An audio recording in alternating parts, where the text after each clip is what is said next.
Well, hello everybody. As promised, I've been filling up my display cabinet with various models and just thought I'd run these past you so you could have a look and see what I've got. First of all, at the rear of the cabinet here is a J72 LNER tank. This is one of my favorite models actually, but unfortunately it's not got a DCC chip in it. It's a little too small. It is a Bachmann, and I think it's probably got a split chassis, so I can't run that on Nettlewood. But next to it, I do have an Ivet 260 46521, and I've had this model for probably nearly 30 years now, and it was in a box for most of for 20 years anyway, until I met Colin and ended up at Top Link once again, and Colin kindly offered to put a chip in it for me, which he did, and it actually runs very well for an older model, and I've run it a few times at Nettlewood. And going on to the next one, this is a Lima Crab, another 260 mixed traffic loco, number 42700. This again is an old model, doesn't run as well as the other ones, but nevertheless, and it is of course analog, there is no chip in this one. Next is probably one of my favorite tank engines as well. This is a Fairburn 264 tank, number 42073, and this one is also preserved, and you can see it at the Lakeside and Aberthwaite Railway up in Cumberland in England. Very nice runner, very smooth. And this one is the first of the models I ever got, which is an old Ginty tank. It's a Hornby model, but unfortunately it's very noisy and a bit erratic too, so I don't run that at all, not at the moment anyway. Coming down to the middle row are my Gresley locos, which have always been big favourites of mine, being from Yorkshire. Lots of these used to run through the area where I lived. This one is an A3 Pacific 60043 named Brown Jack, and has the German style smoke deflectors and a double chimney.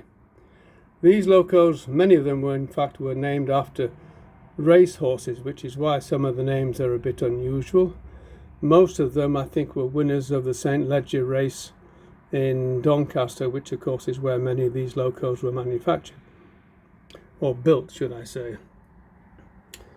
In the middle is 60022 Mallard Super A4 loco, and this is also quite an old one. I've had this for, again, probably 25 years, but once again Colin came through and put a chip in this one, and so this one runs quite well on Nettlewood, and a few of you will have seen it.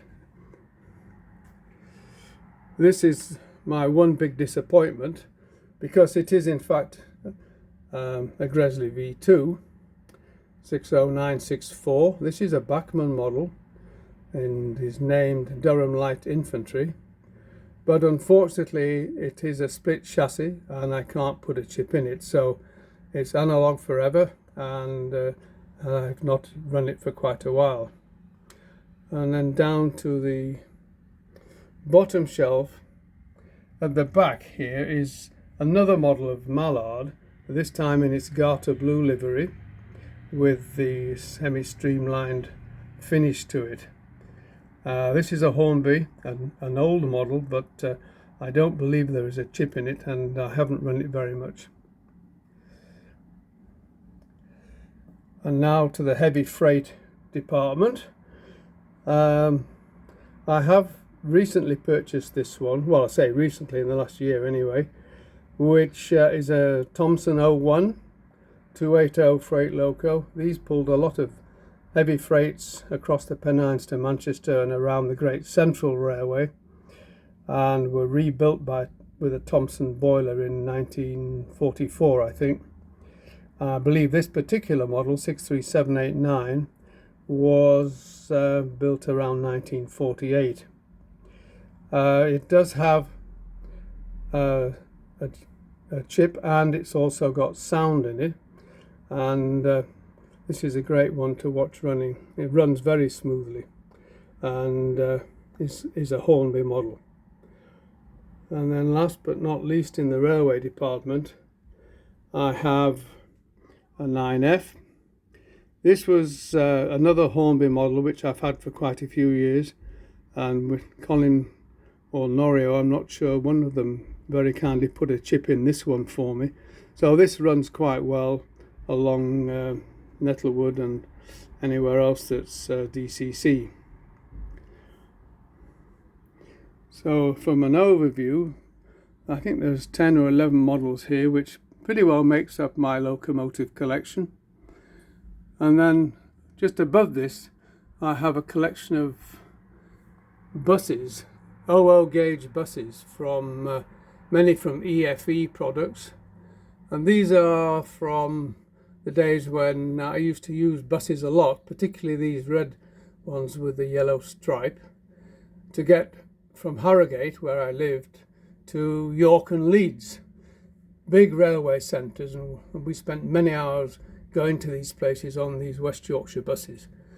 They're quite an attractive bus. These are all from the 60s and 70s, and they also had a fleet of coaches as well, and the coaches were the opposite colours, in as much as they were cream with a maroon stripe, whereas these everyday buses were red with yellow stripes. Anyway, I've had a bit of a focus on these recently, and I have not bought too many more locos because I just really have nowhere to run them. So hope you enjoyed the visit to my display here, and thank you for watching.